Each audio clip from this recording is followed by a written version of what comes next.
ตลอดทัวร์เที่ยวทั่วไทย เอ้าพี่บูมอ่ะ ไม่รู้ดิ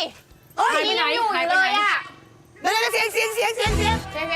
โอ้ยพี่แจ๊คเอาผม มาแล้วออกมาได้ไงมาไงเนี่ย เจอพี่เขาอยู่ ที่ไหน ก็ไปลงผิดที่นะเมื่อกี้ อ๋อ หายตัวนะไปตกอยู่ในสวนปาล์ม โอ้ที่โชคดีเจอคนใจดีช่วยเนี่ย คนใจดีพี่หลวงใจดี ไปเจอคนดีในป่า นี่คนกระบี่ สุดยอด แท้ๆเลย แท้ๆเลยเขาบอกไปบ้าวเรือปีไปส่ง เออ ปีไปส่ง ลงมาก่อน ครับผม ลงมาก่อนสงสารน้องเขา โอ้ย คนใต้ใจดี ค่ะ ก็เลยบอกพี่หลวงว่าพี่พาผมมาที่วิสาหกิจชุมชนกลุ่มกะปิกุ้งตักหมู่สองบ้านอ่าวน้ำ ปั๊บ ละทองหยอดเลยไปน้อง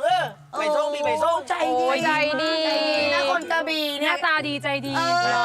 ใจดีคนใต้ใจดี ขอบคุณเขาก่อน ขอบคุณเขาก่อน ขอบคุณนะคะผีร่วง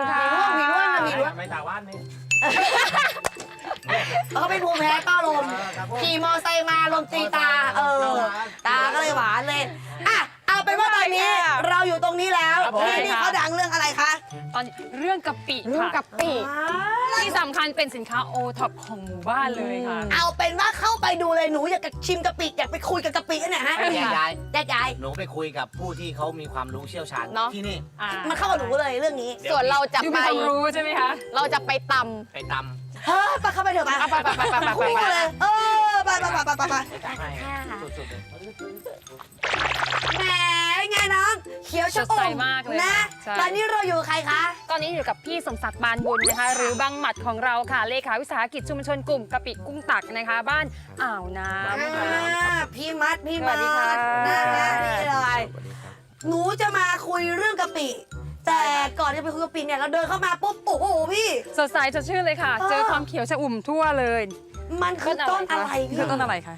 ตรงนี้ครับเป็นกลุ่มกับกลุ่มผู้ปลูกเลี้ยงพันธุ์กล้วยไม้พื้นถิ่นนะครับผมเราเพาะเพื่อคืนสู่ธรรมชาตินะครับผม หมายความว่าปลูกเพื่อเอาเข้ากลับไปในป่า ไม่ได้ขาย ก็เรียกว่าอันนี้เป็นแบบว่า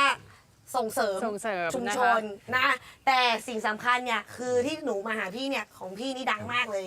กะปิ กะปินะคะ อันนี้ต้องพูดถึงที่นี่เลยคือกะปิที่มีชื่อเสียงมาก ใช่ เพราะอะไร ครับก็ช่วงน้ำตายเนี่ยครับน้ำตายเนี่ยหมายความว่าน้ำตาย เวลา แปลว่าอะไร เวลาน้ำทะเลขึ้นน้อยลงน้อยเนี่ยครับ ค่ะ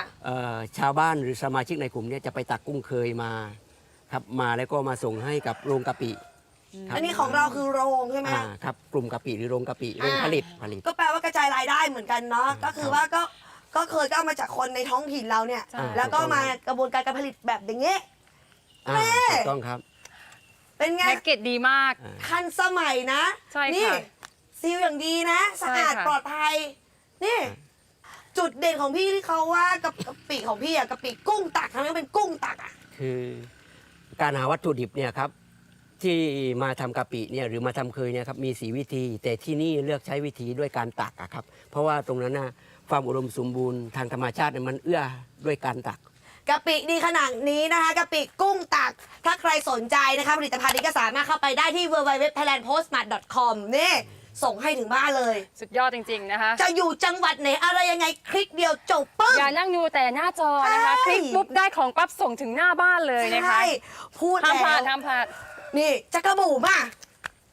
นั่น ไม่รู้ ไง เหมือนกันว่าไปไหนหา ต้อง ย ไป ไปไหน ต้องไปกินกะปิแน่นอน เขาชอบกินกะปิเขาอยู่ตรงไหนพี่ เดี๋ยวเราเดินเข้าไปข้างในเนี่ยครับ ไปเจอพี่จักรบุญกันนะคะ พี่หมัดอ่อนโยนเนี่ยได้เลยครับพี่หมัดครับไปด้วยกันครับไป ไปด้วยกัน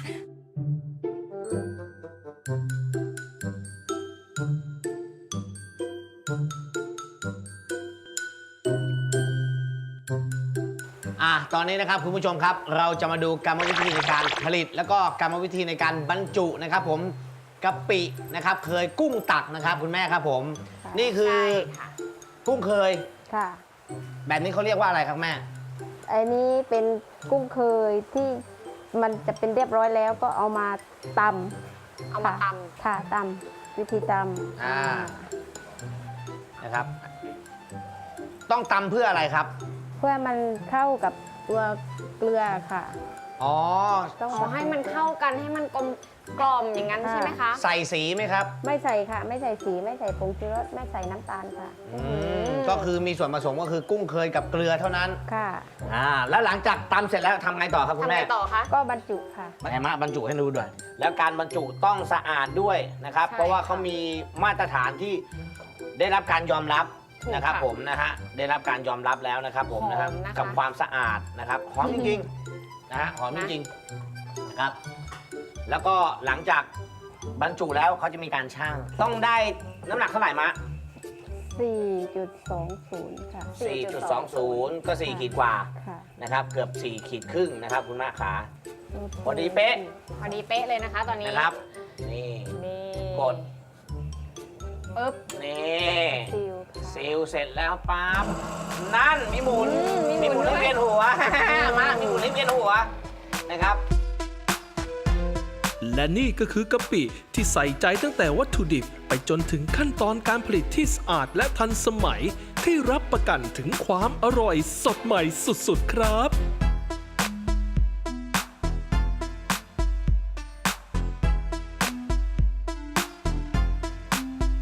โอ้เดี๋ยว โอ้โห คืออร่อยคือดีเลย เป็น นะ ไง เนี่ย ได้กลิ่นกะปิรู้สึกยังไงบ้าง รู้สึกดีมากเลยค่ะ รู้แล้วยังว่าถ้าตำเขาตำกันยังไง รู้แล้วค่ะ เทียบเลยบอกตรง แม่ มาแบบว่าไม่ผิดหวัง ใช่กะปิกุ้งตัก วันนี้นะครับบอกตรงว่าเต็มอิ่มจริงๆ ใช่ ครับได้มาดูว่ากะปิที่มีคุณภาพเนี่ยเขาทำกันยังไง ดีมาก นะครับ เอาเป็นว่าวันนี้นะคะต้องขอขอบคุณค่ะ วิสาหกิจชุมชนกลุ่มกะปิกุ้งตักหมู่2บ้านอ่าวน้ำเดี๋ยวเราไปไหนต่อ ใจเย็นๆ ใจเย็นๆนะจ๊ะ พาไปนะคะ ไปกันเลย ไปกันเลยไปกันเลย ต้องหายตัวไหม ไม่หายตัวเหรอเอ๊ะ น้ำพริกจะอร่อยหรือไม่อร่อย อ่าฮะ ค่ะก็ต้องอยู่ที่แบบกะ จริง ปิ ไหมครับ ที่เรา ที่ ใช้ ที่ผมทราบว่ากะปิที่เนี่ยเป็นเคยที่เขาไปช้อนกลางทะเลนะเพราะปกติที่อื่นเนี่ยไอ้กุ้งเคยที่ว่าเนี่ยก็คือจะอยู่แบบริมแบบป่าชายเลน ใช่ค่ะ อัน ใช่ไหม นี้จะอยู่ทะเลหน่อย กลางทะเล มันก็จสะอาด สวยมาก อา อะ คารนั้นเป็นทรงชิโนโปรตุกีส โอ้ย เป็นไงไปดูกันไหมล่ะ อันไว้ก่อน ต้องไปดูฮะเพราะในนั้นนี่ลงรายละเอียดดีเทลเยอะเป็นสตอรี่เยอะ ทุกจุดสามารถที่จะอธิบายได้ เล่าเรื่องได้หมดเลย ได้เล่าได้หมดเลย นี่ เพราะนั่นนะคือที่มาของพวกเรา ตลอดทั่วเที่ยวทั่วไทย Yo.